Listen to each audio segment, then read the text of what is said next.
dia, minha irmã. Nós vamos para o nosso tempo de meditação e o tema de hoje é um destino mais elevado.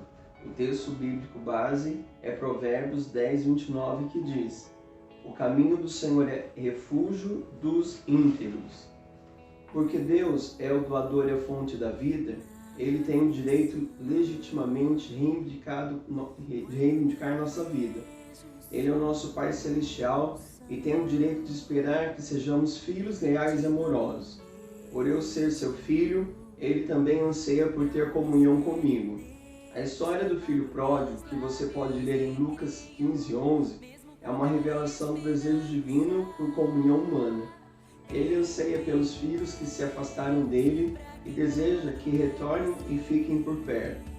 Por toda a Bíblia, observamos a paciência e a perseverança de Deus em seu gesto de buscar homens e mulheres enganados e obstinados.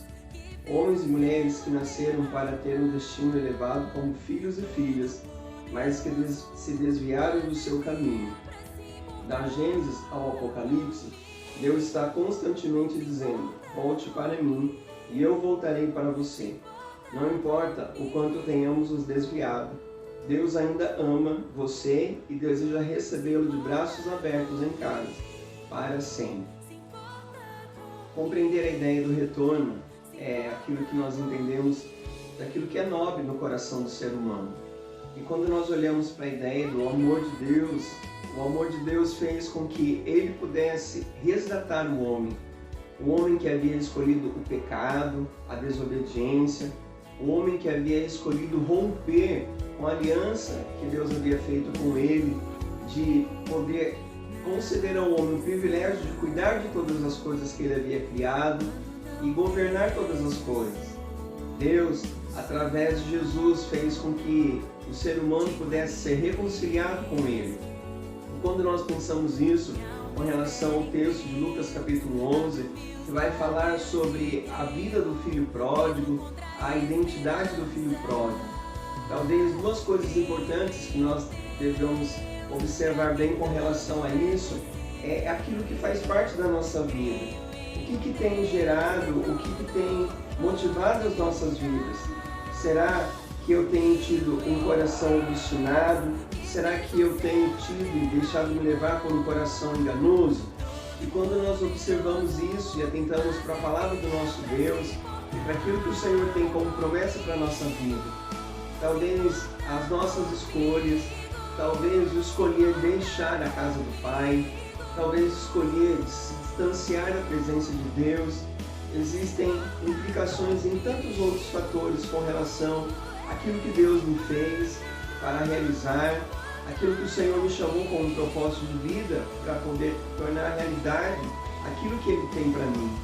Quando nós pensamos isso, quais foram os desdobramentos e as consequências do filho que deixou a casa?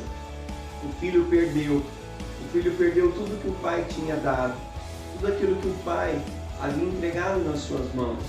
A primeira coisa que você precisa observar com relação à questão do deixar a casa do pai: você perdeu algo? Você abriu mão de algo daquilo que o pai entregou a você, colocou nas suas mãos para você poder estar administrando, para você poder estar cuidando? O deixar a casa do pai fez com que o filho abrisse mão de tudo. E mesmo muitas vezes tomando a rédea da sua vida e direcionando a sua vida para aquilo que ele quis, ele perdeu aquilo que o pai entregou nas suas mãos. O pai não tomou quando ele foi embora, o pai deixou nas mãos dele, mas ele perdeu. Você tem perdido algo daquilo que o Senhor colocou nas suas mãos? Você tem se distanciado da presença de Deus porque você perdeu algo daquilo que o Senhor havia dado a você, colocado nas suas mãos? A segunda coisa que nós podemos ver muito forte com relação ao distanciamento do filho pródigo: o filho teve que se sujeitar às estruturas, se sujeitar a pessoas, à imposição daquilo que ele havia perdido porque deixou a casa do pai. O filho teve que comer daquilo que nem sequer aos animais poderia ser privado. O que você tem direcionado a sua vida? Será que você tem se alimentado daquilo que você perdeu, de se assentar-se à mesa com o Pai, retorne.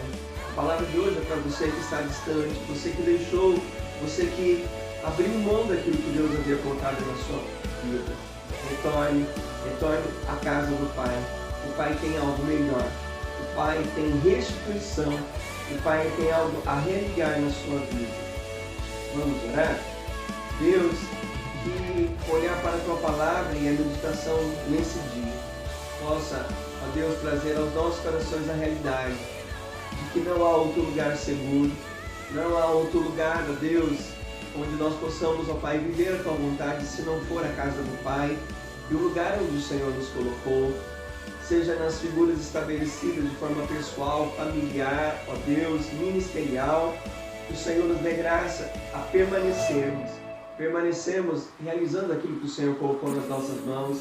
E se por acaso nós abrimos mão e se distanciamos, retorna-nos, Deus, faz com que as situações sinalizem que nós precisamos retornar e lembrar de tudo que nós tínhamos na casa do Pai. E assim nós louvamos o Teu nome e Te agradecemos. Em nome de Jesus. Amém. Deus abençoe você. Um bom dia. Se o Senhor nos permitir, amanhã estaremos juntos. Um abraço.